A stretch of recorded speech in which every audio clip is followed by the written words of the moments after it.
One, two, three.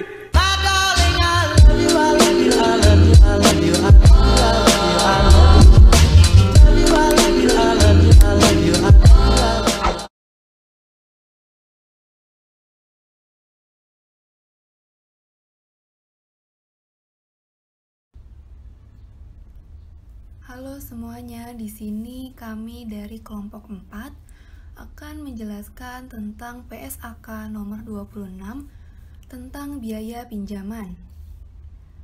Oke, selanjutnya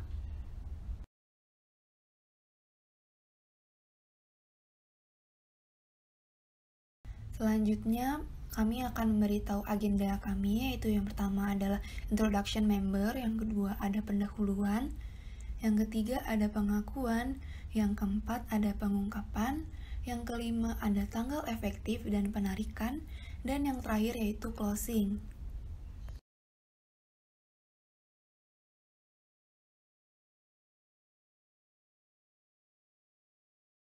Baik, yang pertama di sini ada perkenalan dari member kami sendiri, yaitu yang pertama ada Alfia, yang kedua ada Wulan, yang ketiga ada Vidya, yang keempat ada Ashifa, yang kelima ada Novia, yang keenam ada Aninda, dan yang terakhir yang ketujuh yaitu Dewi. Selanjutnya di sini ada agenda kami yang pertama, yaitu mengenai pendahuluan. Di sini kami akan membahas 4 poin pada pendahuluan, yaitu yang pertama ada prinsip dasar PSAK nomor 26, yang kedua ada ruang lingkup PSAK nomor 26, dan yang ketiga ada perbedaan PSAK nomor 26 revisi tahun 2011 dan tahun 2008 mengenai biaya pinjaman, dan yang terakhir di sini kami membahas definisi. Oke, yang pertama saya akan menjelaskan prinsip dasar PSAK 26. Apa sih prinsip dasar PSAK 26 itu? Itu biaya pinjam yang dapat diatribusikan secara langsung dengan perolehan, konstruksi, atau produksi aset kualifikasian dikapitalisasi sebagai bagian biaya perolehan aset tersebut. Biaya pinjaman lainnya diakui sebagai beban. Selanjutnya saya akan menjelaskan ruang lingkup PSAK 26. Ruang lingkup PSAK 26 itu ada 3. Yang pertama, entitas menerapkan pernyataan ini untuk akuntansi biaya pinjaman. Yang kedua, pernyataan ini tidak mengatur biaya ekuitas atau actual or imputed cost of equity, termasuk modal preferred yang tidak diklasifikasikan sebagai liabilitas. Yang terakhir dari ruang lingkup PSAK 26 adalah entitas tidak dipersyaratkan untuk menerapkan pernyataan ini untuk biaya pinjaman yang dapat diatribusikan secara langsung dengan perolehan, konstruksi, atau produksi dari yang pertama, aset kualifikasian yang diukur pada nilai wajar. Yang kedua, persediaan yang dipabrikasi atau diproduksi dalam jumlah besar dengan dasar berulang. Perbedaan PSAK 26 revisi 2011 dengan PSAK revisi 2008 tentang biaya pinjaman. Perbedaannya pertama dari ruang lingkup. PSAK 26 revisi 2011 tidak berlaku untuk pertama aset kualifikasian yang diukur pada nilai wajar atau persediaan yang dipabrikasi atau diproduksi dalam jumlah besar dengan dasar berulang. Sedangkan pada revisi 2008 tidak berlaku untuk persediaan yang dipabrikasi atau diproduksi dalam jumlah besar dengan dasar berulang saja. Yang kedua, perbedaannya ada di komponen biaya pinjaman. Tidak berlaku untuk pertama beban bunga yang dihitung menggunakan metode suku bunga efektif, beban keuangan dalam sewa pembiayaan dan selisih kurs yang berasal dari pinjaman dalam mata uang asing sebagai penyesuaian atas biaya bunga. Sedangkan pada revisi 2008, bunga, amortisasi diskonto dan premium, amortisasi biaya tambahan, beban keuangan dalam sewa pembiayaan, selisih kurs yang berasal dari pinjaman dalam mata uang asing sebagai penyesuaian atas biaya bunga. Yang perbedaan yang ketiga yaitu ada pelaporan keuangan dalam ekonomi hiperinflasi. Perbedaan dalam revisi 2011 yaitu biaya pinjaman yang menggantikan inflasi sebagai beban, sedangkan pada revisi 2008 tidak diatur. Yang keempat ada hibah, yaitu yang perbedaan pertama memberikan acuan ke PSAK 61 yang berisi akuntansi hibah pemerintah dan pengungkapan bantuan pemerintah. Sedangkan pada revisi 2008 tidak memberikan acuan ke PSAK spesifik.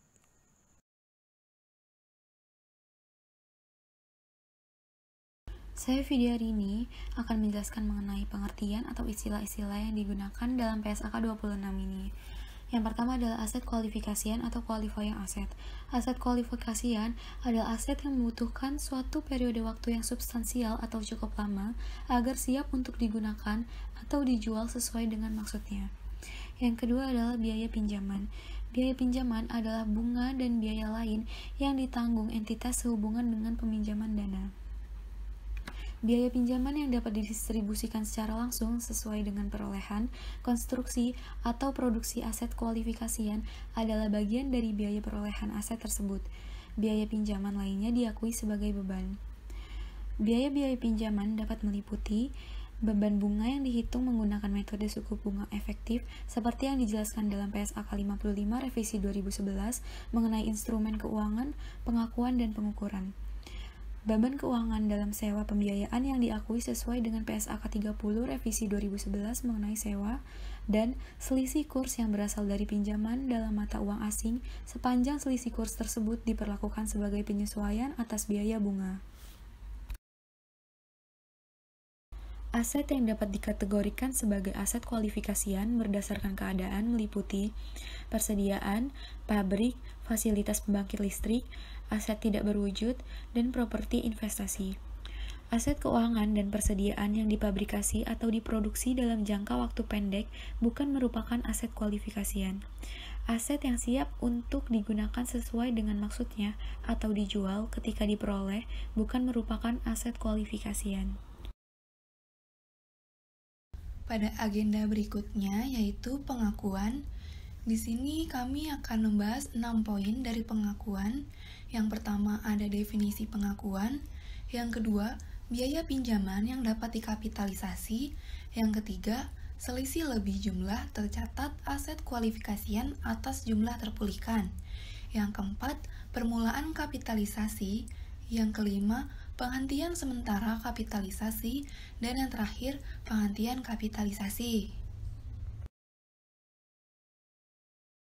Oke, selanjutnya di sini ada poin pertama yaitu definisi pengakuan.